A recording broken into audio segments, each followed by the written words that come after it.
పవన్ కళ్యాణ్ గారు కానివ్వండి, ఆ ఒక కూటమి ప్రభుత్వంలో ఉన్న నాయకులకి పార్టీలకు ఒకటే చెప్పుతున్నాం, ఏదైతే ప్రైవేట్ వ్యక్తుల చేతిలో మీరు పెట్టాలని చెప్పని చూస్తున్నారో ఆ నిర్ణయాన్ని వెనక్కి తీసుకోండి. రేపు 18వ తారీఖున ఈ యొక్క 170 నియోజకవర్గాల సంతకాలన్నీ కదా మన నాయకులు, దమ్మున నాయకులు జగన్మోహన్ రెడ్డి గారు ఒక నాయకత్వంలో గవర్నర్ గారి చేతుల మీదుగా ఇచ్చి, గవర్నర్ గారి మీద ఒత్తిడి తీసుకొచ్చి, గవర్నర్ గారు ఒక సహకారంతో వైఎస్ఆర్ కాంగ్రెస్ పార్టీ ఆధ్వర్యంలో ఈ యొక్క ఉద్యమం మరింత ముందుకు తీసుకెళ్తామని చెప్పని ఏదైతే ఇక్కడికి వచ్చిన వేలాది మందికి మరొకసారి ధన్యవాదాలు తెలుపుకుంటూ, అవినాష్ గారు అదేవిధంగా 7 నియోజకవర్గాల సమన్వయకర్తలు కావచ్చు, ఎమ్మెల్సీలు కావచ్చు, మేయర్ గారు, డిప్యూటీ మేయర్లు, కార్పొరేటర్లు, వివిధ రాష్ట్ర స్థాయి హోదాలో ఉన్న నాయకులు కానీ, కార్యకర్తలు కానీ, అభిమానులందరికీ కూడా నా హృదయపూర్వక నమస్కారం తెలియపరచుకుంటూ, జగనన్న పిలుపు మేరకు ఈ ప్రభుత్వం ఏర్పడి 18 నెలల నుంచి 19 నెలల వచ్చింది. ఇప్పటికే 1 కోటి మంది ఈ ప్రభుత్వం మాకు అవసరం లేదు అని సంతకం పెట్టారంటే నైతికంగా ఈ రాష్ట్రంలో కూటమి ప్రభుత్వం పరిపాలించే అర్హత లేదు అని చెప్పని ఈ వేదిక ద్వారా మీ అందరికీ ఒకటి తెలియపరచుకుంటున్నా.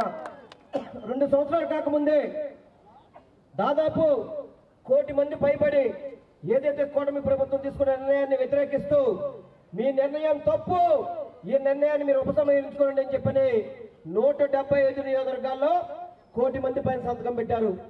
అదేవిధంగా ఈరోజు ఎన్టీఆర్ జిల్లాలో 4,21,000 మంది సంతకాలు పెట్టారు. ఈరోజు ఈ కూటమి ప్రభుత్వం చేస్తున్న తీరు తప్పు అని చెప్పని, గతంలో ఈ విభజిత ఆంధ్ర రాష్ట్రానికి 11 మెడికల్ కాలేజీలు మాత్రమే ఉండేవి.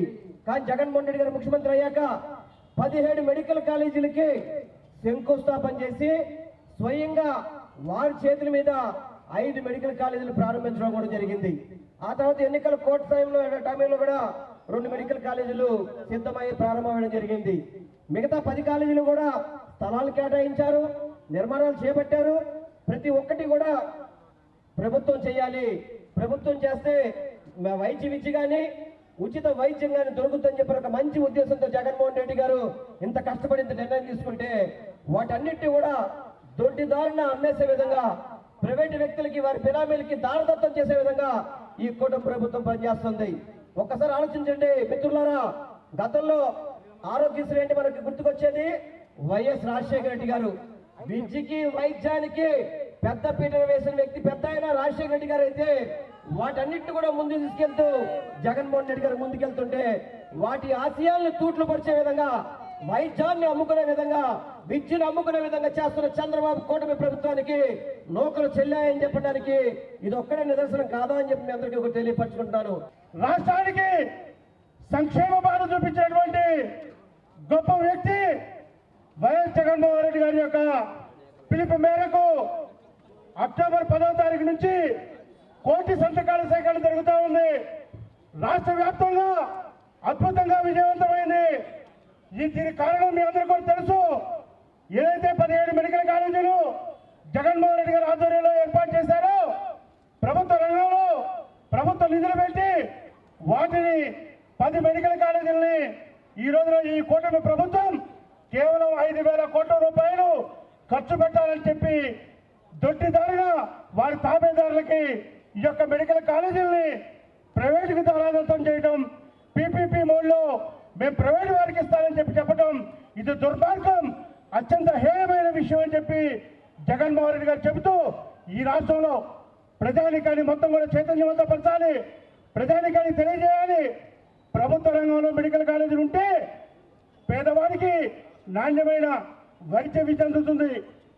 ఈరోజు కౌన్సిలింగ్లో సీట్లు కావాలి అంటే ఇవాళ ఈ ప్రైవేట్ పరం చేయబోయే 10 మెడికల్ కాలేజీల ద్వారా సుమారుగా ఒక 500 సీట్లు కౌన్సిలింగ్లో 30,000 రూపాయలకే చదువుకోవచ్చు. ప్రైవేట్ పబ్లిక్ పార్ట్నర్షిప్లో నిరసిస్తూ వ్యతిరేకంగా చేపట్టిన ఈ కార్యక్రమానికి పిచ్చేసిన మీ అందరికీ హృదయపూర్వక ధన్యవాదాలు తెలియజేస్తూ, చంద్రబాబు నాయుడు గారికి పి అనే పదం దెయ్యం పట్టినట్టు పట్టింది. ఎక్కడ చూసినా పిఏ, ప్రైవేట్ మెడికల్ కాలేజీలు, ప్రైవేట్ పబ్లిక్ పార్ట్నర్షిప్, అదేవిధంగా ప్రజలకు సంబంధించినటువంటి అభివృద్ధి కానీ సంక్షేమం కానీ వీటిల్లో కూడా 4 peel: private, public, people, partnership. వైద్య విద్యని వైద్యాన్ని ప్రజలకి దూరం చేసే కుట్రలో భాగంగా సంపద సృష్టిలో భాగంగా ఈ పీని పట్టుకుని ఈయన చేస్తున్నటువంటి పని మెడికల్ కాలేజీలకి. అదేవిధంగా సూపర్ 6 చేయలేక పిల్లి మొక్కలు వేస్తూ దానికి చెప్తున్న భాష్యమే 4 పీలు. ఈ అభివృద్ధి సంక్షేమానికి కుటుంబాలను గుర్తిస్తాడట, బంగారు కుటుంబాలని, మార్గదర్శక కుటుంబాలని, వీళ్ళకి సంబంధించిన అభివృద్ధికి సంక్షేమానికి దేనికైనా సరే ఆ కుటుంబాల దగ్గర మోకరిలింపు చేస్తాడట.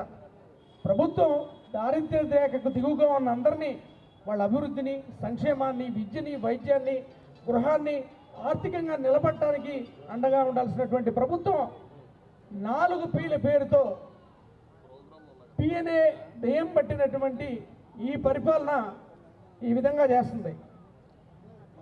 రానున్న రోజుల్లో దానికి మూల్యం చెల్లిస్తారని తెలియజేస్తూ మీ అందరికీ మరొకసారి హృదయపూర్వక ధన్యవాదాలు తెలియజేసుకుంటూ సెలవు తీసుకుంటాం. వైద్య కళాశాలలను, హాస్పిటల్స్ను ప్రైవేట్ పరం చేసేటటువంటి పీపీపీ విధానాన్ని వ్యతిరేకిస్తూ జగన్మోహన్ రెడ్డి గారు ఇచ్చిన పిలుపు మేరకు ఈరోజు జరుగుతున్నటువంటి ర్యాలీ ప్రజా ఉద్యమం, కోటి సంతకాల సేకరణ.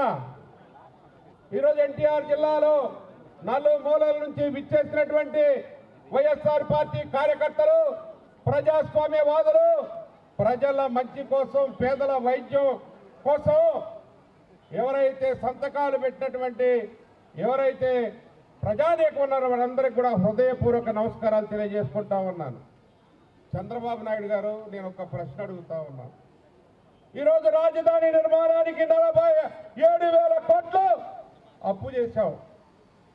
ఈరోజు 2,66,000 కోట్లు ఈ రాష్ట్రంలో ఇప్పటికి అప్పు చేశావు. 18 మాసాలు అవుతుంది. 5,000 కోట్లు పేద ప్రజానీకానికి వైద్యం అందించేటటువంటి మెడికల్ కళాశాలలకి పెట్టడానికి మనసొప్పని నీ యొక్క ప్రభుత్వం. ఇది భారత రాజ్యాంగానికి విరుద్ధమైనటువంటి ప్రభుత్వం. అందరికీ సమాన అవకాశాలు. కార్పొరేట్ వైద్యం ధనవంతులు చేయించుకుంటా ఉంటారు. అదేవిధంగా పేదలకి నువ్వు చెప్పే విధానాలన్నీ కూడా తప్పే. పీపీపీ విధానం అంటున్నావు. ఆరోగ్యశ్రీని ఏ అయితే బీమా సంస్థలు, ప్రైవేటు బీమా సంస్థలకు, ఇన్సూరెన్స్ కంపెనీలకు అప్పచెప్పేటటువంటి స్వతంత్రం చేస్తా ఉన్నావు. ఈరోజు మెడికల్ కాలేజీలు ఎక్కడైనా సరే, ఏ ప్రభుత్వం అయినా సరే సమాన అవకాశాలు ఇవ్వాలంటే వైద్యం, విద్య ఈ 2 ప్రభుత్వ ఆధీనంలో ఉండాలి. ఇన్ని వేల కోట్లు అప్పు చేసుకుంటూ పైపెచ్చు మీ పత్రికల ద్వారా ఇది చాలా మంచి విధానం అని చెప్పేటటువంటి మీ కుతంత్రాలు ప్రజలు గ్రహిస్తా ఉన్నారని చెప్పి తెలియజేసుకుంటా ఉన్నాను. దీనికి తగిన రీతిగా ప్రజలు బుద్ధి చెప్తారు. ఈరోజు భారత రాజ్యాంగంలో పేర్కొన్నటువంటి అంశాలను మొత్తం కూడా ఏదైతే మీరు వైలేట్ చేస్తా ఉన్నారో వీటన్నిటికీ తగిన మూల్యం చెల్లించుకోక తప్పదు. నేనంటా ఉన్నాను, మాట తప్పడు, మడిమ తిప్పడు జగన్మోహన్ రెడ్డి. రేపు 2.0 పాలన వస్తుంది, 2.0 పాలన వస్తుంది. మీ భరతం పట్టక తప్పదు. ఈ విధానాలు అయితే ప్రజా వ్యతిరేక విధానాలన్నింటినీ కూడా మళ్ళీ వెనక్కి తీసుకొని భారత రాజ్యాంగం ప్రకారం పేదలందరికీ వైద్యం అందేటట్లు, పేదలందరికీ విద్య అందేటట్లు కృషి జరుగుతుంది. అది జగన్మోహన్ రెడ్డి గారు ఇచ్చిన పిలుపు. ప్రైవేటీకరణ అనే ప్రజా మోసపూరిత, ప్రజా వ్యతిరేక నిర్ణయానికి, దానికి వ్యతిరేకంగా ఉద్యమిస్తూ అడుగులో అడుగేసిన నా వైఎస్ఆర్ కాంగ్రెస్ పార్టీ కుటుంబానికి, అలాగే వేదిక మీద ఉన్నటువంటి జిల్లా అధ్యక్షులు అవినాష్ గారికి, అలాగే అతిరథ మహారాజులందరికీ నా హృదయపూర్వక నమస్కారాలు తెలియజేసుకుంటా ఉన్నా.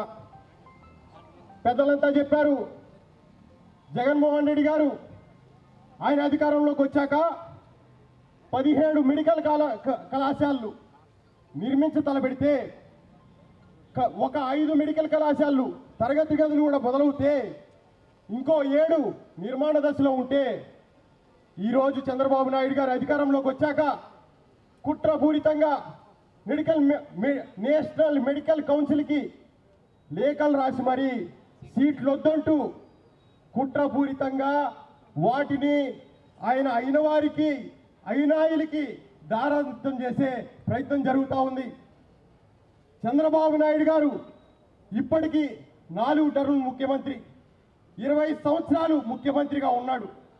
20 సంవత్సరాల పాలనలో మెడికల్ కాలేజీల కోసం ఒక్క ఇటుక వేసిన పాపన పోలేదు.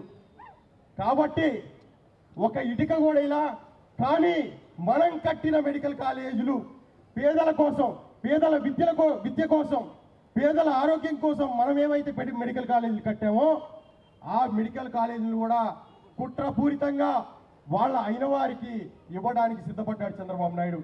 చంద్రబాబు నాయుడు గారు ఖబర్దార్, మేము మీ మెడలు వంచైనా సరే వైఎస్ఆర్ కాంగ్రెస్ పార్టీ ఈ ఉద్యమాన్ని విశ్రమించవదని చెప్పేసి మీ అందరికీ తెలియజేసుకుంటూ మరొకసారి ఈ నిర్ణయాన్ని మీరు పరిశీలించుకొని వెనక్కి తీసుకోవాలని చెప్పి నేను మీకు హితవు పలుకుతూ సెలవు తీసుకుంటా. నాకు local to global news at your fingertips. మీ చేతిలో ఒక ఆయుధం. Download Raw TV app. Media legend Ravi Prakash is back.